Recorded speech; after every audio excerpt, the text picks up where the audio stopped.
Last lecture में हम लोग डिस्कस किए थे बेटा, लास्ट लेक्चर में क्या डिस्कस किए थे? सब्स्टिट्यूशन रिएक्शन मैकेनिज्म, जिसमें SN1 SN2 SNAR SEAR हो चुका है कंप्लीट ना बेटा।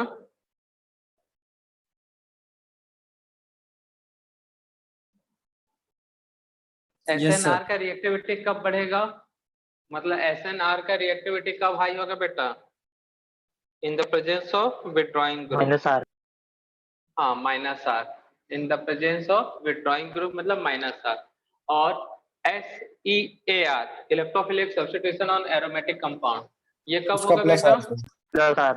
उसका प्लस आर से। Very good. SN1 में इंटरमीडिएट क्या बनता है बेटा? कार्बोकैटायन। SN1 में इंटरमीडिएट क्या बनता है बेटा? कार्बोकैटायन। और SN2 में ट्रांजिशन स्टेट। रेसिमिक मिक्सचर किसमें फॉर्म होता है बेटा? SN1। SN1। और वॉल्डेन इन्वर्जन इसमें SN2 में। नेक्स्ट अब एलिमिनेशन रिएक्शन, इसके अंदर भी जैसे SN1 होता तो यहाँ पे E1 E2 मिलेगा। E1 रिएक्शन मैकेनिज्म 1 है तो क्या बता रहा है बेटा ये? SN1 में 1 किस बात की पहले से बेटा? काइनेटिक्स। तो यहाँ पे वही है, it is follow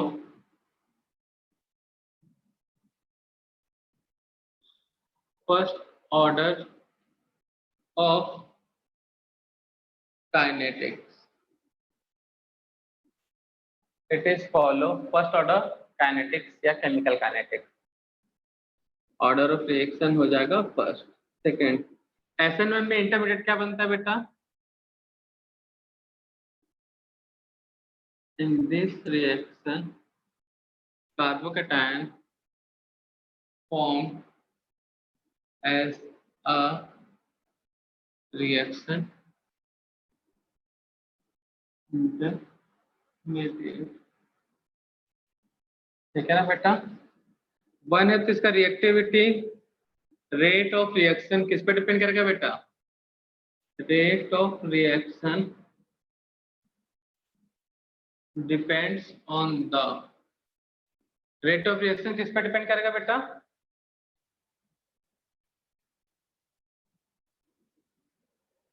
only concentration only depends on the concentration only reactant। ठीक है ना? चलो 4,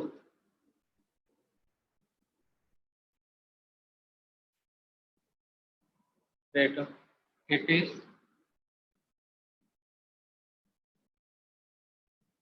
two-step reaction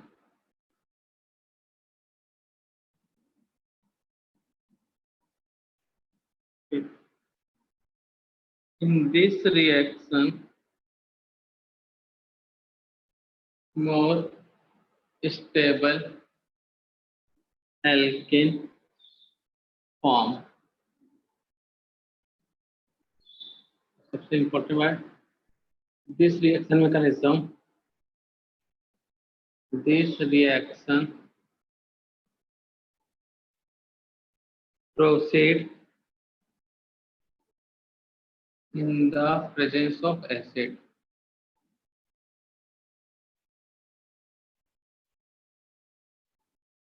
ठीक है, ये सब बातें थे E1 रिएक्शन के लिए।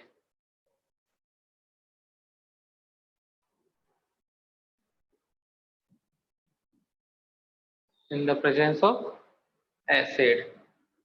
ठीक है बच्चा लोग, अब रिएक्शन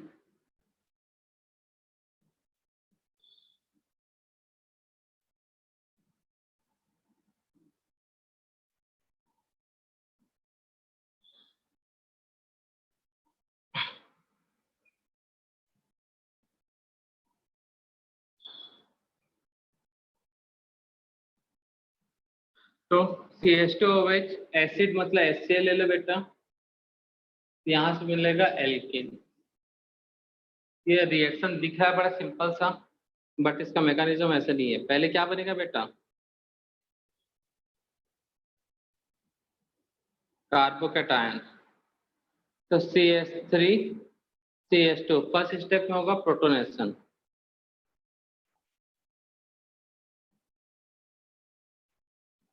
अल्कोहल है और एसिड, तो पहला स्टेप में होगा प्रोटोनेशन। प्रोटोनेशन में क्या होता है बेटा, कई बार यूज हो चुका है ये टर्म्स। प्रोटोनेशन में क्या होता है, हाइड्रोजन रिंग। हाइड्रोजन मतलब प्रोटॉन, एसिड से जो प्रोटॉन मिलेगा इस OH के साथ रिएक्शन होगा, CH3CH2OH, एसिड से मिला H+ आयन, तो ये क्या बनाता है, कोऑर्डिनेट बॉन्ड। तो बनता है क्या, CH3CH2OH2, कोऑर्डिनेट बॉन्ड बनाने के कारण नाइट्रोजन ऑक्सीजन पे कौन सा आ जाता है, पॉजिटिव चार्ज। इस पॉजिटिव चार्ज को रिमूव करता है वो इस बॉन्ड के इलेक्ट्रॉन को अपने ओर शिफ्ट करवा के, तो क्या मिलेगा बेटा, CH3CH2 पॉजिटिव चार्ज। तो जो ऑक्सीजन और कार्बन के बीच था बॉन्ड, वो बॉन्ड ब्रेक हो जाएगा, ठीक है ना, और साथ में वाटर बाहर। अब सेकेंड स्टेप में क्या होगा बेटा,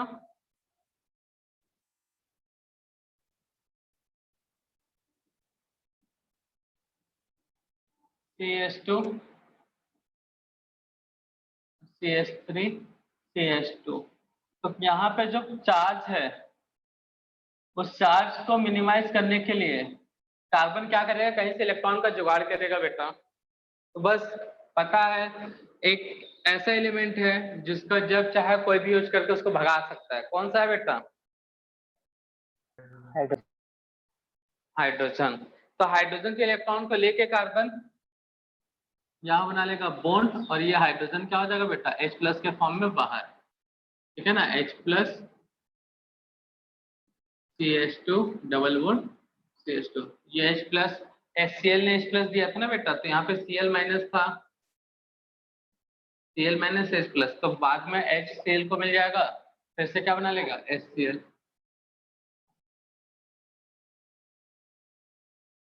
ये 2 स्टेप में, फर्स्ट स्टेप में formation of carbocation, second step में क्या होगा, एल्कीन, ठीक है ना बच्चा लोग। रेट क्या होगा इस रिएक्शन का, rate is directly proportional to concentration of reactant, मतलब अल्कोहल टू द पावर 1, और जो एसिड है उसकी पावर में क्या होगा बेटा, 0। रेट को और कैसे रिप्रेजेंट करते हैं, R, और प्रेजेंट का होगा तो K, alcohol, acid, alcohol to the power 1 नहीं लिखोगे तो भी चलेगा, ठीक है ना, यही इसका RDS होता है।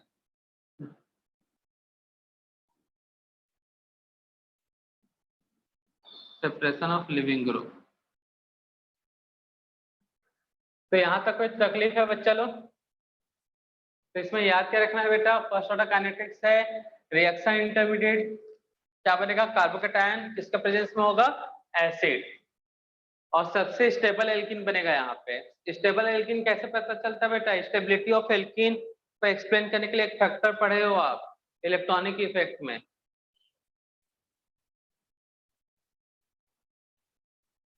स्टेबिलिटी ऑफ एल्कीन को एक्सप्लेन करने के लिए एक फैक्टर हम लोग देख चुके हैं इलेक्ट्रॉनिक इफेक्ट में, कौन सा बेटा, हाइपर कॉन्जुगेशन, है ना बच्चा लोग। इस चीज को याद रखना, छापो चलो।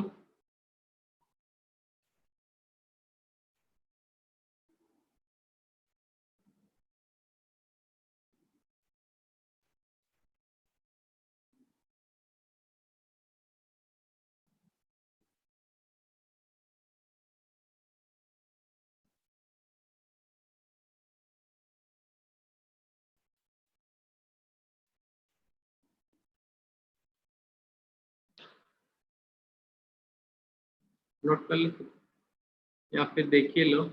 T2 रिएक्शन मैकेनिज्म कौन से काइनेटिक्स को फॉलो करेगा बेटा, 2 लगाया तो it is follow second order of kinetics. Second, this reaction proceed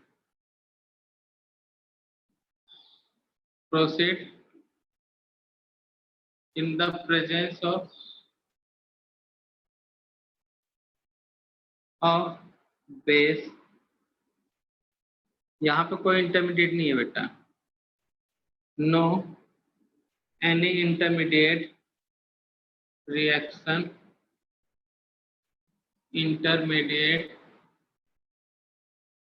form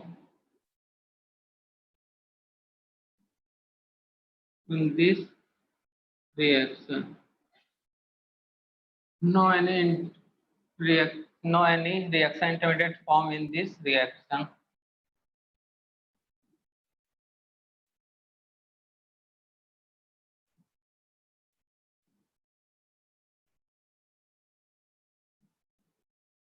तो रिएक्शन क्या होगा बेटा? CH2HOH, मीडियम में बेस, और यहाँ पे भी बनेगा एल्कीन. मैकेनिज्म, बेस को क्या पसंद होता है बेटा बताओ तो? Acidic hydrogen. बेस का काम क्या होता है? एसिडिक हाइड्रोजन को रिमूव करना. तो बेस यहाँ पे क्या करेगा? लिविंग ग्रुप के जस्ट सामने वाला हाइड्रोजन, अल्फा हाइड्रोजन, ये लिविंग ग्रुप का, तो ये अल्फा कार्बन, अल्फा हाइड्रोजन का बेस करेगा बाहर. ये इलेक्ट्रॉन का यहाँ शिफ्ट होकर बॉन्ड बनाएगा और ये OH बाहर. तो क्या मिलेगा बेटा? CH2 double bond CH. तो बेस एसिडिक हाइड्रोजन को बाहर करेगा, ये वाला बॉन्ड के इलेक्ट्रॉन इन दोनों कार्बन के बीच डबल बॉन्ड, और ये OH इलेक्ट्रॉन लेके बाहर, यहाँ का OH और H H2O बन के बाहर. तो डिहाइड्रेशन ऑफ अल्कोहल E1 और E2 रिएक्शन मैकेनिज्म को फॉलो करते हैं बेटा. एसिड हुआ तो E1, बेस हुआ तो E2. आपको जल्दी से ये पूरा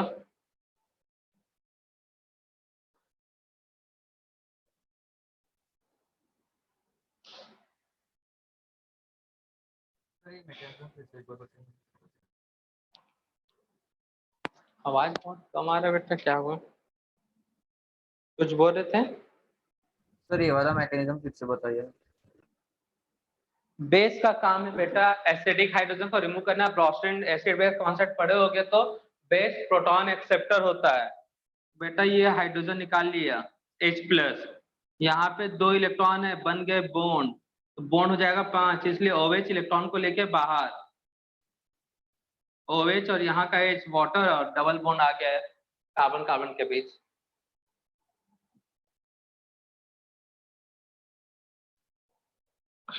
बस इतना सा है. तो अल्फा हाइड्रोजन वाला बॉन्ड शिफ्ट हो गया कार्बन और कार्बन के बीच, और OH बाहर, क्योंकि वैलेंसी कार्बन की हो जाएगी डिस्टर्ब.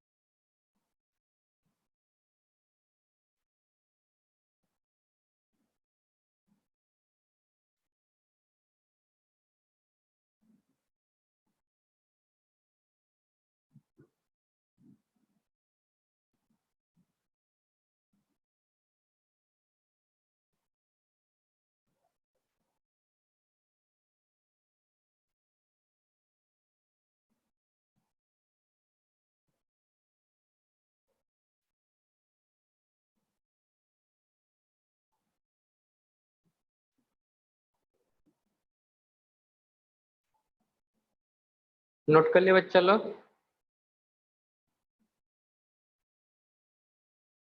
सही.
छाप लिए बच्चा लोग। सर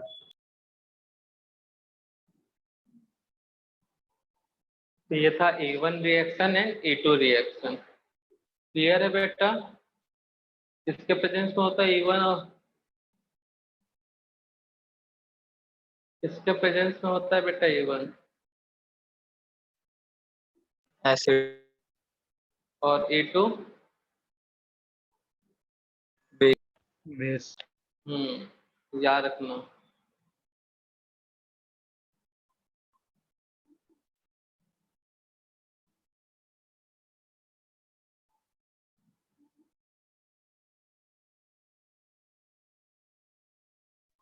सर हाँ बेटा। सर आपने E1 के इसमें के मैकेनिज्म में वो क्या लिखे एकदम लास्ट में ब्लैक पेन से? RDS बेटा, rate determining step. Okay sir.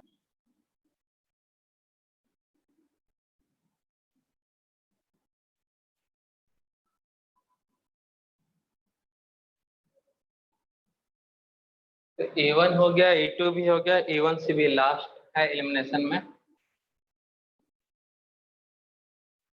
Sir E1 का रेट तो रेट नहीं है क्या?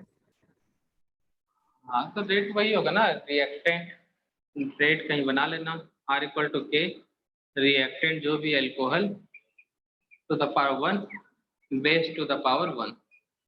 ठीक है, तो 2 आ जाएगा। ठीक है। हाँ सर। तो A1CB हम लोग डिस्कस करते हैं। E11 मतलब क्या है बेटा? काइनेटिक्स फर्स्ट ऑर्डर का है, और CB क्या है? Conjugated base. इस रिएक्शन में बनता है कॉन्जुगेटेड बेस। ठीक है ना बेटा? तो फर्स्ट पॉइंट 1 बोल रहा है, मतलब it is follow first order of kinetics.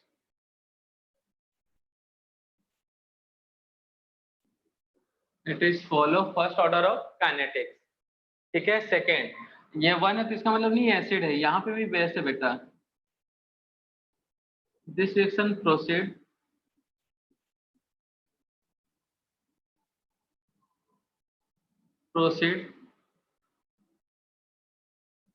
in the presence of base. This reaction proceed in the presence of base.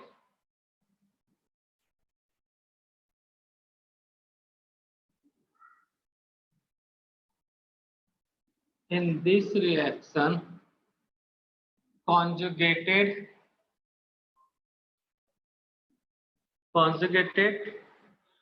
carb anion,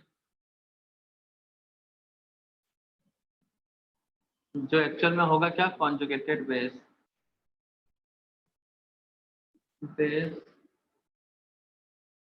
are formed. In this reaction, conjugated carbon ion are formed. तो देखो बेटा,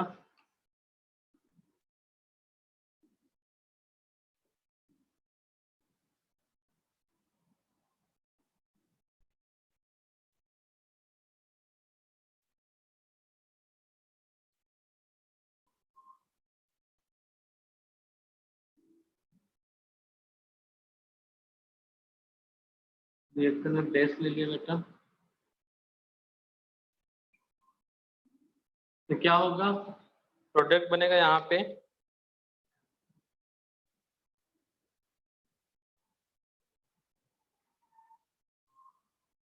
CH2। देखने से लगता है यहाँ का hydrogen, यहाँ का OH निकल के क्या बना लिया होगा बेटा? वाटर। देखने से ऐसा ही लगता है, बाद में याद भी ऐसे ही रखना है। बट होता क्या है बेटा मैकेनिज्म? देखो,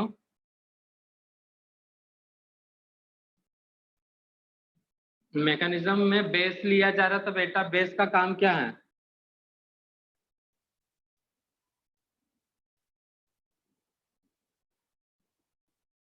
बेस का काम क्या होता है बेटा? कुछ देर पहले ही बताया हूँ यार।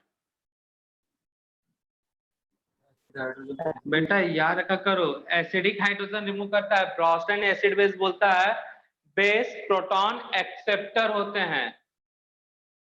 बेस क्या होते हैं बेटा? Proton acceptor. बेस का काम है प्रोटॉन का एक्सेप्ट करना। ये प्रोटॉन H प्लस निकला तो क्या मिला होगा, CH नेगेटिव चार्ज CH2OH। ये फर्स्ट स्टेप है। अच्छा A2 सिंगल स्टेप है और ये क्या है बेटा, 2 step mechanism.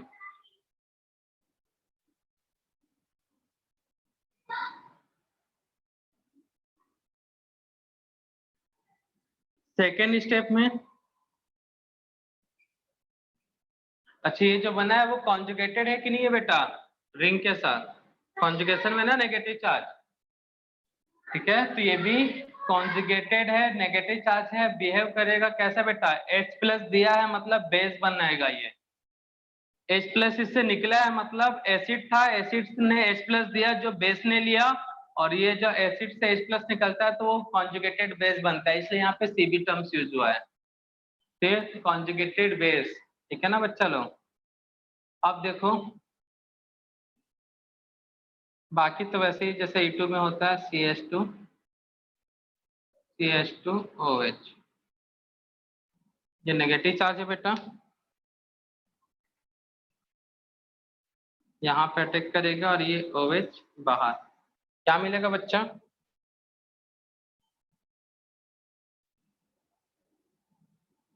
CH double bond CH2। तो देखने से लग रहा था इस तरह से यहाँ पे कार्बन आयन बनता है रिएक्शन इंटरमीडिएट जो कि कॉन्जुगेटेड होता है। सेकेंड स्टेप में कार्बन आयन का नेगेटिव चार्ज बनाएगा डबल बॉन्ड और लिविंग ग्रुप बाहर। ये था A1 A2 and A1CB, note कर लो।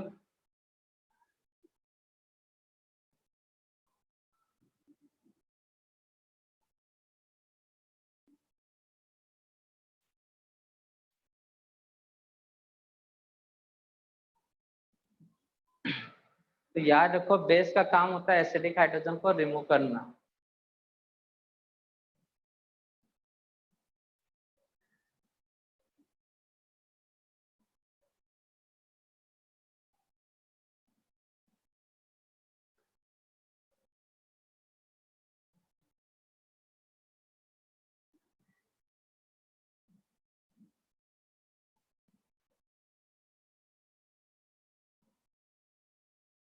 छापो जल्दी से।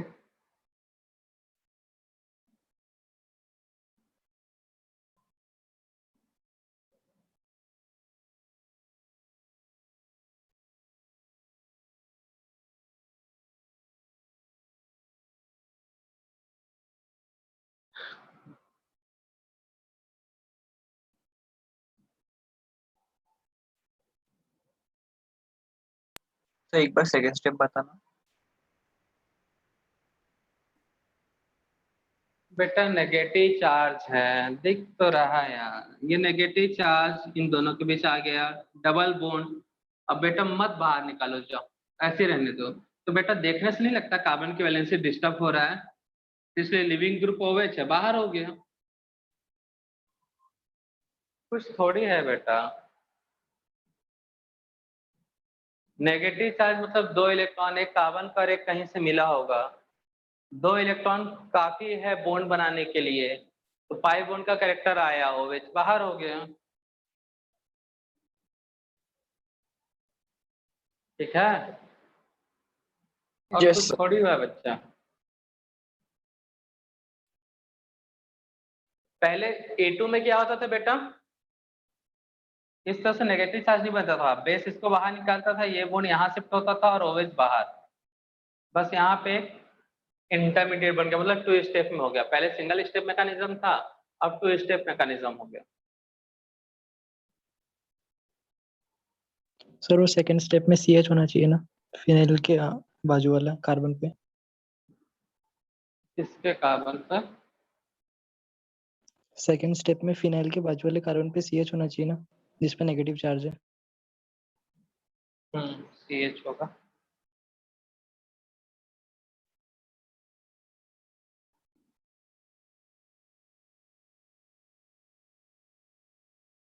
हो गया बेटा A1CB। तो A1 में एसिड कार्बोकैटायन, A2 में बेस नो इंटरमीडिएट, A1CB में बेस बट कार्बन आयन, वो भी conjugated.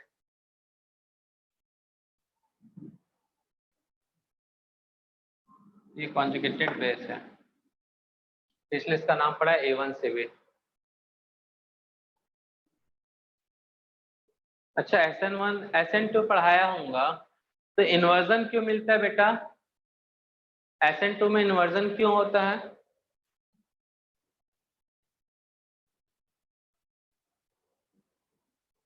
Optical active compound. Optical active compound रहेगा तो इन्वर्जन होगा, बट ऑप्टिकल एक्टिव कंपाउंड होने पर भी इन्वर्जन क्यों होता है, हमारा पूछने का मतलब ये है।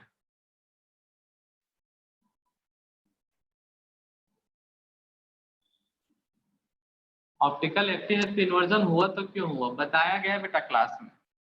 यही सब चीजें तो तुम याद नहीं रखते। तो क्योंकि न्यूक्लियोफाइल एंटीबॉडी पे वेरी गुड। हाँ, जो न्यूक्लियोफाइल है वो लिविंग ग्रुप के बैक साइड में, मतलब एंटी बॉन्डिंग में अटैक करता है, ठीक है ना बेटा? खास करके JEE वाली हो ना सब, तो ये सब याद रखा करो वहां पे। ये सब नीट में इतना डीप में नहीं जाते, बट JEE के क्वेश्चन में ये सब आ जाता है बेटा, तो नोट पहले।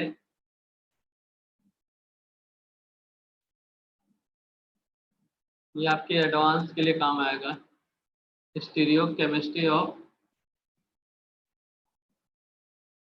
E2 रिएक्शन, ठीक है ना बेटा? यहाँ पे कई लोगों का दिमाग घूमेगा। मतलब तुम लोग का SN1 अगर अच्छे से मालूम है, तो अगर मान लो ये लिविंग ग्रुप है, लिविंग ग्रुप नीचे है Cl, तो इसका एंटी बॉन्डिंग कहाँ होगा बेटा? या लिविंग ग्रुप OH है तो इसका एंटी बॉन्डिंग किधर होगा? सर ऊपर। ऊपर, अबव द प्लेन, ठीक है ना बेटा? तो जो न्यूक्लियोफाइल है वो कहाँ अटैक करेगा बेटा? इसके सेम साइड वाला, मतलब हाइड्रोजन भी जो है, रिएक्शन अगर तुमको अच्छे से याद है, CH2 क्या था, CH2H CH2OH, ये बेटा ऐसे ही यहाँ पे ग्रुप कहाँ, उससे कोई फर्क नहीं पड़ता, H यहाँ पे है, ये CH2, तो ये जो है जो H है जिसको बेस बाहर निकालेगा, तो ये भी कहाँ होना चाहिए, अबव द प्लेन, तभी इसके OH पे अटैक करेगा और ये ग्रुप क्या होगा, बाहर होगा। तो याद रखना, जब भी A2 रिएक्शन की बात किया जाए, स्टीरियोकेमिस्ट्री दिया है, तो उस समय याद रखना जो लिविंग ग्रुप है और एसिडिक हाइड्रोजन हमेशा एक दूसरे का अपोजिट होना चाहिए। In this reaction living group and acidic hydrogen, कौन से एसिडिक हाइड्रोजन की बात कर रहा हूं, which is removed by base, which is removed by base, present anti planar बोलते हैं इसे, anti planar to each other, ठीक है ना? तो ये सब स्टीरियोकेमिस्ट्री इंपॉर्टेंट है इसका, JEE वाले बच्चे लोग के लिए खास करके। बाकी इधर से इतना से काम चल जाएगा। कैसे आप बोल रहे हो बेटा, अभी जो समझाया कई लोग के ऊपर से गया होगा, carbon OH H CH3, anti plane condition भी बता देता हूँ, प्लेन के हिसाब से ये OH है लिविंग ग्रुप,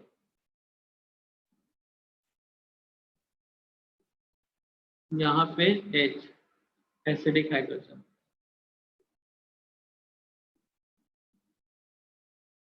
या फिर उल्टा OH ऊपर है तो H नीचे, तो इस कंडीशन को बोलते हैं एंटी प्लेनर। क्या बोलते हैं इसे बेटा, एंटी प्लेनर।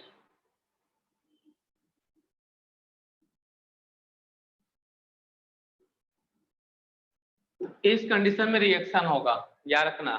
इस कंडीशन को H ऊपर है तो OH नीचे, मतलब इन द प्लेन एक नीचे है तो एक इन द प्लेन ऊपर। इसका कौन सा फॉर्म बोलते हैं आइसोमेरिक के हिसाब से अगर देखा जाए, एक्लिप्स या स्टेगर्ड? स्टेगर्ड होगा ना बेटा, OH और H एक दूसरे के अपोजिट में है। ये सब याद रखा करो बेटा। अब देखो इससे क्वेश्चन कैसे आएगा, या फिर रिएक्शन देख लेते हैं ताकि आंसर बता सको अगर दिमाग में बैठ रहा है तो। इधर Me इथाइल इथाइल दिया तो बदल प्लेन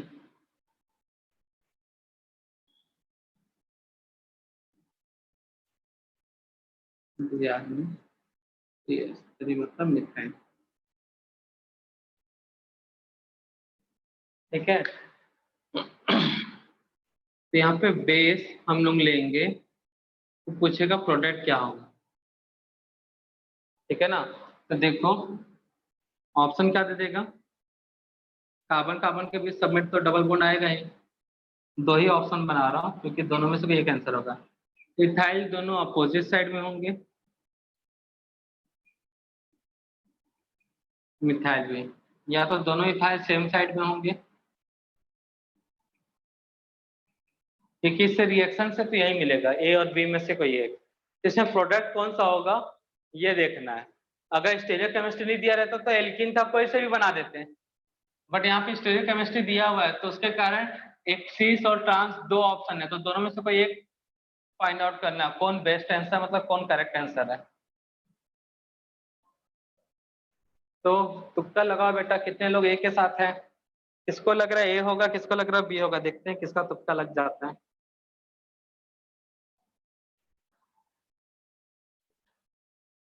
क्या होगा बेटा आंसर, कोई बोल बताना चाहेगा? ये रिएक्शन तब होगा जब OH और H एक दूसरे के एंटी प्लेनर होंगे, और उस कंडीशन में रिएक्शन कराओगे तो क्या आंसर बन सकता है बताओ। ये सर वेरी गुड, सर ये सही है। क्यों बेटा, सर एंटी क्यों नहीं होगा? सर वो ये रोटेट करना पड़ेगा। रोटेट करेंगे, बहुत बढ़िया, यही तो खेला है बेटा क्वेश्चन। ये था कंपाउंड, अब ये एंटी प्लेनर नहीं है बेटा, H और OH, ठीक है ना। ये leaving group, sorry leaving group, और ये एसिडिक हाइड्रोजन बेस इसको रिमूव करेंगे, ये एक दूसरे का एंटी प्लेनर होना चाहिए। तो क्या होगा बेटा, एंटी प्लेनर में पहले वाले को जैसा वैसे रहने दो, इथाइल एबो द प्लेन है तो above the plane, methyl below the plane है तो बिलो द प्लेन, OH जहां है वहां पे रहने दो, ये लिविंग ग्रुप है।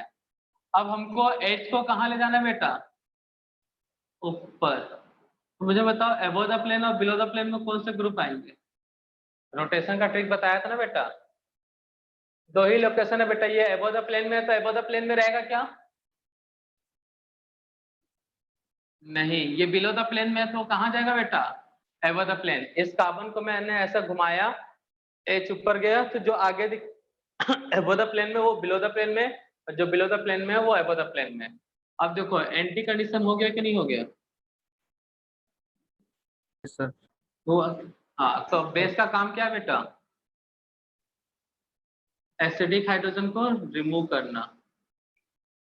जैसी बेस इस एसिडिक हाइड्रोजन को रिमूव करेगा तो क्या होगा बेटा, ये जो बॉन्ड है इन दोनों के बीच आ जाएगा, ठीक है, और ये हो जाएगा बाहर, लिविंग ग्रुप। तो कार्बन और कार्बन के बीच डबल बॉन्ड। तो देखो एबो द प्लेन में, बिलो द प्लेन में इथाइल है, और इधर बिलो द प्लेन में क्या है बेटा, ऐसे मान लेते हैं ये एबो द प्लेन के लिए है लाइन, तो ये भी क्या होगा बेटा, एबो द प्लेन के लिए, क्योंकि डबल बॉन्ड है ना, दोनों सेम सा प्लेनर होंगे बेटा। तो इथाइल कहाँ पे बेटा, बिलो द प्लेन, मिथाइल कहाँ है, एबो द प्लेन।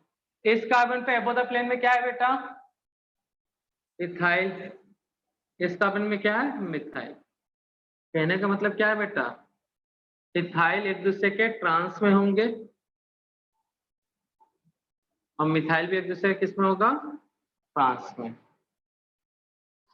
ठीक है, तो इस तरह से स्टेरियोकेमिस्ट्री ऑफ A2 रिएक्शन पता होना चाहिए। तो लिविंग ग्रुप एक दूसरे के अबव द प्लेन में होंगे। और मैं बच्चा लोग, Yes, sir. तो यहाँ से इसको एंटी बनाने के लिए क्या किया बेटा, एंटी कंडीशन लाने के लिए इसको ऊपर लगा, तो ये अबव द प्लेन था तो बिलो द प्लेन में आ गया, ये बिलो था तो ये अबव द प्लेन। बेस ने हाइड्रोजन को पकड़ा खींच के बाहर, ये बॉन्ड टूट के यहाँ पे ऐसे शिफ्ट हो गया डबल बॉन्ड, और ये ग्रुप बाहर हो गया। तो ये बिलो द प्लेन मिथाइल, ठीक है ना, यहाँ पे बिलो द प्लेन में इथाइल है तो यहाँ मिथाइल एक कार्बन है। तो कौन सा एल्किन बना बेटा, ट्रांस। तो इस चीज को याद रखना, इसका स्टेरियोकेमिस्ट्री इंपॉर्टेंट है, ठीक है ना, JEE के हिसाब के पॉइंट ऑफ व्यू से। नोट कर लिए। Yes, sir.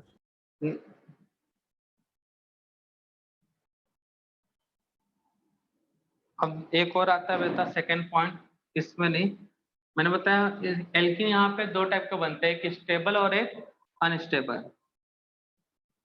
एल्किन इस रिएक्शन में क्या होगा बेटा, more stable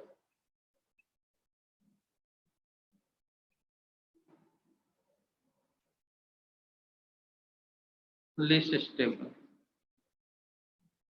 more stable alkene को यहाँ पे टर्म्स दिया गया है, सेटजब प्रोडक्ट या सेटजब एल्किन, और लिस्ट स्टेबल को बोला जाता है हॉफमैन एल्किन। एक्चुअल में ऐसा नहीं है, मोर स्टेबल मतलब होता है मोर सब्स्टिट्यूटेड। मोर स्टेबल का मतलब क्या है, मोर सब्स्टिट्यूटेड एल्किन। तो लिस्ट स्टेबल मतलब लिस्ट सब्स्टिट्यूटेड एल्किन, ठीक है ना। तो इस चीज को याद रखना, मोर स्टेबल मतलब मोर सब्स्टिट्यूटेड और लिस्ट स्टेबल मतलब लिस्ट सब्स्टिट्यूटेड एल्किन। तो उसको बोलेंगे सेटजब और लिस्ट वाले को बोलेंगे हॉफमैन एल्किन। तो हमेशा सेटजब प्रोडक्ट किस में बनेगा, E1 में। E2 में सेटजब और हॉफमैन दोनों, A1 CB में क्या बोलते हैं, सेटजब। इस चीज पे याद रखना। E1 में कौन सा एल्किन बनता है बेटा,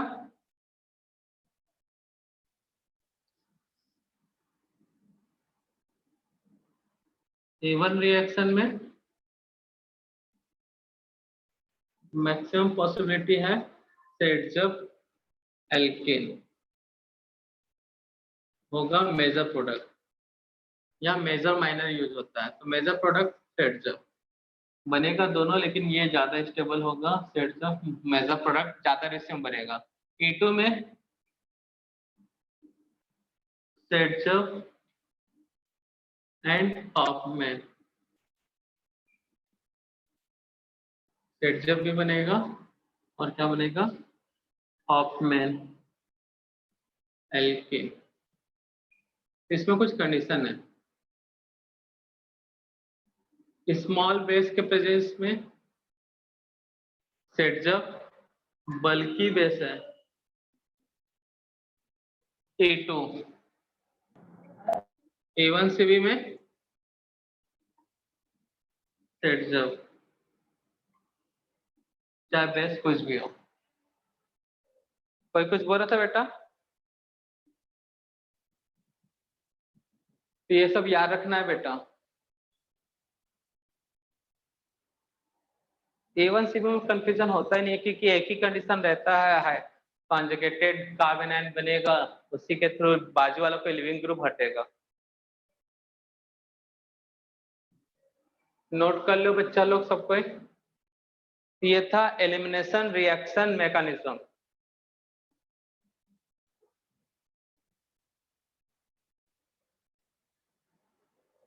सर हाँ बेटा, सर बल्कि बेस बताइए।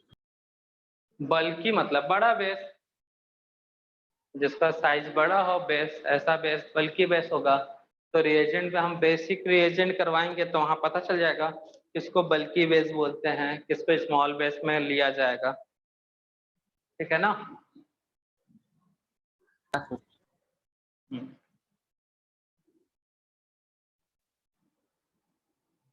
जब भी केमिस्ट्री में बल्कि टर्म्स मिले मतलब कुछ बड़ा ग्रुप होगा, बड़ा एलिमेंट होगा, ऐसा सोचना, दिमाग में लगाना है अप्रोच। ये था हमारा A1CP।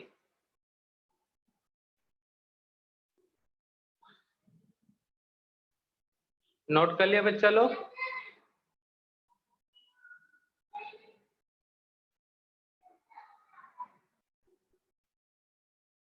नोट कर लिया बच्चा लोग?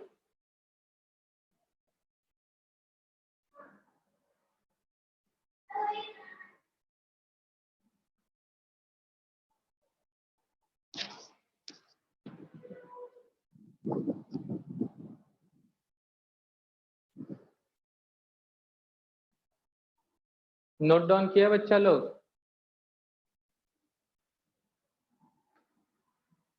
अब जो टॉपिक स्टार्ट होने वाला है, थर्ड मैकेनिज्म बच्चा है addition reaction mechanism.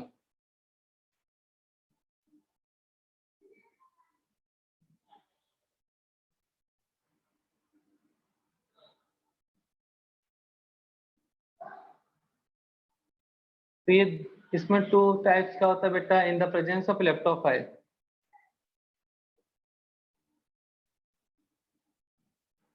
In the presence of electrophile.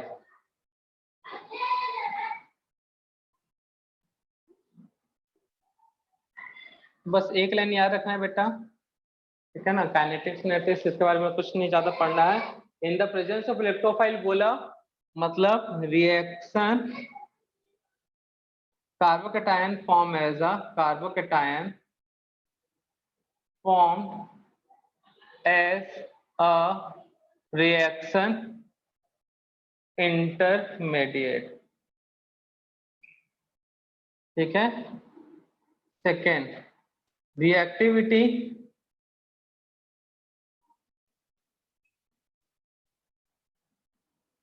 depends on the stability of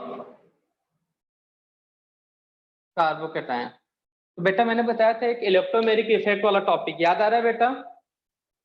तो यहाँ पे उसी का कॉन्सेप्ट यूज होने वाला है। तो जैसे रिएक्शन है बेटा CH2 CH3 CH double bond CH2। यहाँ पे इलेक्ट्रोफाइल कुछ भी ले रहा हूं मैं, तो यहाँ पे जो प्रोडक्ट बनेगा CH2, अब डबल बॉन्ड ब्रेक होगा बेटा। डबल बॉन्ड ब्रेक होने के बाद इलेक्ट्रोफाइल जो है वो टर्मिनल साइड जाएगा और यहाँ पे क्या बनेगा? Positive charge. अब क्यों बनेगा तो देखो बेटा,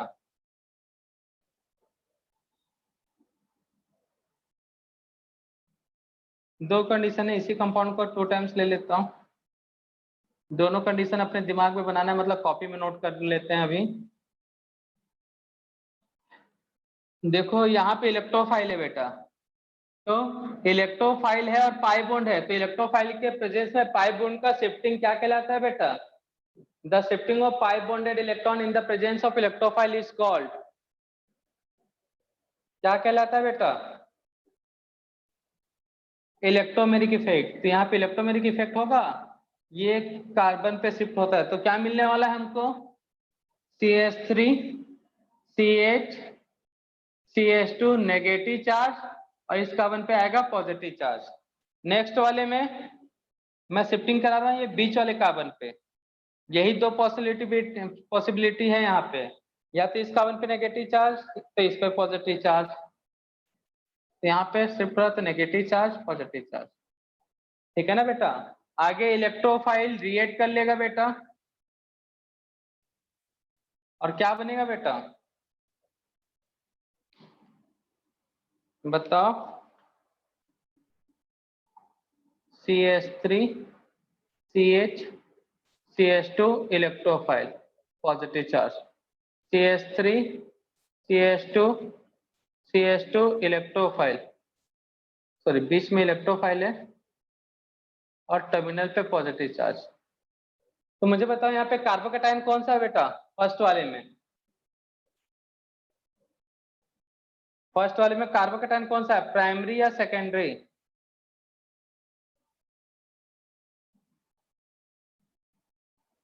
कौन सा कार्बोकैटायन फॉर्म हुआ है बेटा फर्स्ट में, प्राइमरी या फिर सेकेंडरी? बोलो। सेकेंडरी। और जो सेकेंडरी और फर्स्ट सेकेंड वाले में प्राइमरी। तो सबसे ज्यादा स्टेबल कार्बोकैटायन सेकेंडरी। तो रिएक्शन कौन से पाथ को फॉलो करेगा, फर्स्ट या सेकेंड को?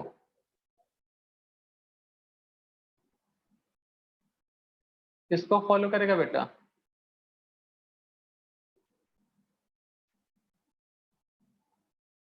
बोलो जल्दी। हमेशा रिएक्शन स्टेबिलिटी की ओर जाता है बेटा, मतलब जहां पे ज्यादा जो चीज स्टेबल बना है, तुम भी इतना पढ़ाई कर रहे हो, इतना मेहनत कर रहे हो खुद को स्टेबल करने के लिए, फ्यूचर अपना स्टेबल करने के लिए कर रहे हो ना, तो कोई भी लाइफ में अगर आगे चल रहा है, बढ़ना चाह रहा है, तो अपने आप को स्टेबल करना चाह रहा है। अब एक दो अपवाद होंगे, बात अलग है बेटा, एक्सेप्शनल, कि परेशान है जिंदगी से, अपने आप को अनस्टेबल करना चाहते हैं, मतलब पापा के पास तो बहुत पैसा है, हम नहीं खर्च करेंगे तो कौन खर्च करेगा, हम नहीं बिगड़ेंगे तो कौन बिगड़ेगा, तो बात अलग है बेटा। इसको यहाँ पे बता रहा हूँ, ये बॉन्ड यहाँ शिफ्ट हुआ नेगेटिव चार्ज, इसके ऊपर क्या आया पॉजिटिव चार्ज, इलेक्ट्रोमेरिक इफेक्ट पढ़ चुके हैं बेटा। CH2 इलेक्ट्रोफाइल यहाँ, ठीक है, ये कार्बोकैटायन सेकेंडरी है। यहाँ पे अगर इस पे शिफ्ट हो रहा है तो यहाँ नेगेटिव चार्ज पॉजिटिव, तो नेगेटिव चार्ज से इलेक्ट्रोफाइल ऐड हो जाएगा बेटा। कार्बोकैटायन क्या है बेटा 1 डिग्री प्राइमरी, तो कौन सा स्टेबल है बेटा,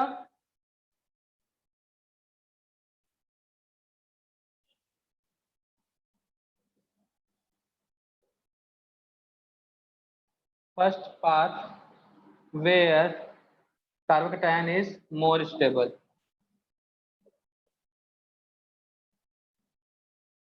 ठीक है ना बेटा, ये पाथ 1 है बेटा, ये पाथ 2, तो दो रास्ते, एक सही और एक गलत, स्टेबल है और एक अनस्टेबिलिटी की ओर है। तो बताओ किधर कार्बोकैटायन मतलब कौन सा पाथ को फॉलो करेगा रिएक्शन, ये मैकेनिज्म ऊपर लिख दिया हूं, ठीक है ना बेटा, किसको फॉलो करेगा पाथ 1, क्योंकि कार्बोकैटायन सेकेंडरी है जो कि स्टेबल है। समझ में आया बच्चा? तो ये था इलेक्ट्रोफाइल के प्रेजेंस में, किसके प्रेजेंस में था बेटा इलेक्ट्रोफाइल। तो सेकंड पार्ट कभी बन नहीं सकता ना? हाँ सेकंड पार्ट कभी बन नहीं सकता ना? नहीं, फॉलो नहीं करेगा, वन हम जरूरी थोड़ी है वन बने, टर्सरी भी बन सकता है, तो टर्सरी बनता तो थर्ड वाले को फॉलो करता, वो तो कंपाउंड पे डिपेंड होगा ना कि 1 बनेगा 2 बनेगा। तो ये था A, in the presence of electrophile, in the presence of nucleophile. इसमें कुछ नहीं है बेटा, सीधा न्यूक्लियोफाइल से अटैक करवा लेना, क्योंकि न्यूक्लियोफाइल का पूरा रिएक्शन हम लोग एक रिएजेंट है न्यूक्लियोफिलिक रिएजेंट, वहां डिस्कस करेंगे। तो न्यूक्लियोफाइल यहाँ पे अटैक करेगा और ये बॉन्ड यहाँ पे शिफ्ट होगा, तो क्या मिलेगा बेटा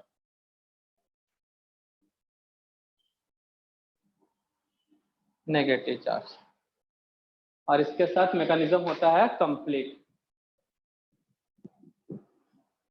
डिटेल डिस्कशन करना ही है रिएजेंट का अंदर न्यूक्लियोफाइल का, वहां पे और अच्छे से क्लियर होगा न्यूक्लियोफाइल कब कहाँ पे रिएक्ट करेगा। ठीक है बच्चा लोग, अब जो इसके बाद पढ़ने वाला टॉपिक, पढ़ाने वाला जो टॉपिक है, हम जो पढ़ाने वाले बेटा वो रिएजेंट है, तो कहीं भी कोई बुक उठा लो नहीं मिलने वाला, मिलेगा तो एक आध दो बुक में, वो भी आगे पीछे मतलब अलग अलग चैप्टर में, ठीक है ना। तो एक जगह समराइज कर रहे हैं उसको, रिएजेंट को, जो बार बार यूज होते हैं। तो अलग से कोई बुक नहीं मिलेगा या कहीं के भी नोट्स उठा लो, नहीं मिलने वाला। अब बता दो, जो बच्चा रिएजेंट कर लेगा और नेम रिएक्शन कर लेगा, याद रखना है रिएजेंट का काम कैसे कर रहा है, क्यों कर रहा है वो काम, वो नहीं डिपेंड, मतलब याद रखना है। हाँ ये रिएजेंट है मतलब वो बनाएगा, ये याद रखना है। ठीक है, क्यों करेगा, कैसे करेगा, उसके पीछे सबका रीजन है, मैकेनिज्म है, जैसे यहाँ पे है। तो उतना मैकेनिज्म नहीं पढ़ना हमको, सीधा याद रखना है रिएजेंट का वर्क। रिएजेंट मतलब एक तरह से समझ लो की हो गया, जो एक पर्टिकुलर ताले को ही खोलेगा। ठीक है ना बेटा, लॉक को ही। तो रिएजेंट का वर्क पता होना चाहिए, कौन सा रिएजेंट कैसा काम करता है। और उसके बाद है नेम रिएक्शन। और नेम रिएक्शन को अच्छे से याद कर लिए बेटा, कोई सा भी ऑर्गेनिक का रिएक्शन उठा लो, उसमें से आपका मैक्सिमम बन ही जाएगा 90%, 80 से 90%। बाकी का जो बच्चा 20% क्यों नहीं बनेगा, क्योंकि आपको रिएक्शन इंटरमीडिएट, इलेक्ट्रॉनिक इफेक्ट, इन सब का नॉलेज नहीं है। और बोर्ड का तो ऐसे ही बनाओगे क्वेश्चन, जो टेक्स्ट बुक में रहता है ना एक्सरसाइज, या इन टेक्स्ट बुक में एक्सरसाइज वाले क्वेश्चन ऑर्गेनिक के, वो तो ऐसे हवे में सॉल्व होगा अगर रिएजेंट और नेम रिएक्शन कर लेते हो। एग्जाम के क्वेश्चन में 4 में से 2 ऑप्शन 3 ऑप्शन हट जाएंगे। 2 ऑप्शन इसलिए नहीं हटेंगे क्योंकि तुमको कुछ इलेक्ट्रॉनिक इफेक्ट का नॉलेज कम है, या फिर इस मैकेनिज्म का। मतलब 10 में से 5 क्वेश्चन 6 क्वेश्चन तो बन ही जाएंगे सिर्फ रिएजेंट और नेम रिएक्शन से। तो इम्पोर्टेंट टॉपिक स्टार्ट होने वाला है बेटा नेक्स्ट लेक्चर में, तो कोई मिस नहीं करेगा। और आज की सेवा करते हैं यहीं पे समाप्त। ठीक है बच्चा लोग,